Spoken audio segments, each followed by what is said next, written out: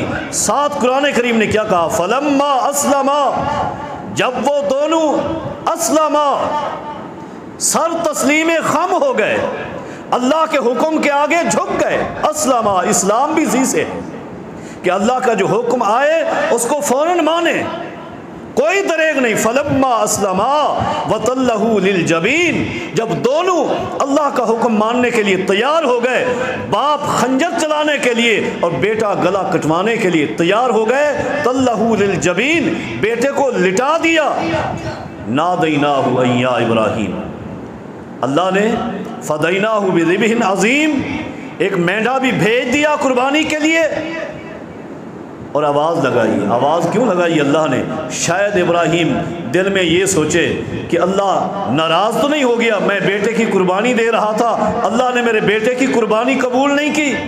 نہیں، نادیناہ ان یا ابراہیم، اسی مقام پر اللہ نے آواز لگا کر کہا، اے ابراہیم قد صدقت الرؤیا انا کذالک نجزی المحسنین، اے خلیل تو نے اپنا خواب سچ کر دیا ہے، تو نے اپنا خواب سچ کر دیا ہے، انا کذالک نجزی المحسنین، ہم نیک لوگوں کو اسی طرح بدلے دیتے ہیں۔ ابراہیم علیہ السلام نے خواب میں یہ دیکھا کہ بیٹے کو قربان کر رہا ہوں، قربانی کرنے لگ گئے۔ آج ہم جانوروں کی قربانی تو پیش کرتے ہیں، اللہ کے کتنے ایسے حکم سن چکے ہیں جن کی قربانی ہم کبھی پیش نہیں کرتے۔ کبھی کسی نے انا کی قربانی پیش کی ہے، ضد کو چھوڑا ہے؟ نہیں، جو جہاں لگا ہے لگا ہوا ہے، اللہ کا حکم کچھ بھی ہے نہیں، ہم لگے ہوئے قربانی پیش کرنی ہے بس ایک جانور کی، یہ قربانی نہیں ہے۔ ابراہیم علیہ السلام کی سیرت کا سبق یہ ہے، ابراہیم الذی وفا، ابراہیم تو وہ وفادار ہے، آگ میں پھینکا گیا چلا گیا، وطن چھوڑنا پڑا چھوڑ دیا، باپ کو چھوڑنا پڑا چھوڑ دیا، اتنی لمبی دعاؤں کے بعد ملے ہوئے بیٹے کو ویرانے میں چھوڑ دیا، اور پھر اسی لخت جگر کے گلے پہ خنجر بھی چلا رہے۔ یہ سب کچھ کیوں ہے؟ ایک ہی وجہ ہے کہ میرا رب راضی ہو جائے، اللہ کی رضا مقصود ہے۔ آج ہم قربانی کرتے ہیں لیکن اللہ کی رضا مقصود نہیں ہوتی۔ جانور لے کر آتے ہی فوراً ہم میڈیا والوں کو بلا لیتے ہیں تاکہ دنیا دیکھے میں کتنا بڑا جانور لایا ہوں، کتنی بڑی قربانی ہے میری، کیسا خوبصورت جانور ہے۔ خلیل اللہ نے کسی میڈیا والے کو نہیں بلایا، اخلاص تھا، اللہ نے رہتی دنیا تک اس خلیل کی قربانی کا نقشہ لوگوں کے دلوں میں بٹھا دیا، کسی کو نہیں بلایا۔ خلیل اللہ کا اخلاص تھا، خلیل اللہ کا اخلاص یہ تھا، اللہ نے فرمایا اذن فی الناس، اے میرے خلیل بیت اللہ بنا لیا، یہاں کھڑے ہو کر اعلان حج کر، کون سنے گا؟ دنیا ہی نہیں، کوئی رہتا نہیں، ہم 2-3 افراد ہیں، کون سنے گا؟ تبلیغ کہاں تک پہنچے گی؟ تبلیغ دور کیسے پہنچے گی؟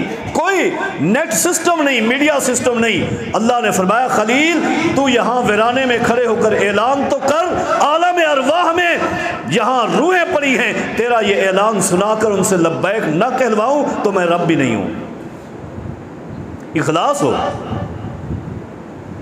دین قربانیاں بھی مانگتا ہے، اخلاص بھی مانگتا ہے۔ عقیدے پہ جہاں اڑے ہوئے اور رشتہ داروں میں اقربا میں جو معاملات ہمارے دین سے ہٹ کر چل رہے ہیں، ہم اڑے ہوئے، کوئی قربانی نہیں۔ یہ کیا قربانی؟ عزیز ساتھیو، اللہ رب کریم نے یہ جو فرمایا ہے قد کانت لکم اسوۃ حسنۃ فی ابراہیم، ابراہیم علیہ السلام کی ذات تمہارے لیے اسوہ حسنہ ہے، تو ابراہیم علیہ السلام کی زندگی کی ایک ایک ادا کو دیکھیں اور اپنی سیرت کو، اپنے اخلاق کو، اپنے عقیدے کو چینج کریں۔ اللہ رب کریم مجھے اور آپ کو فہم عطا فرمائے۔ اقول قولی ھذا استغفر اللہ لی ولکم ولسائر المسلمین۔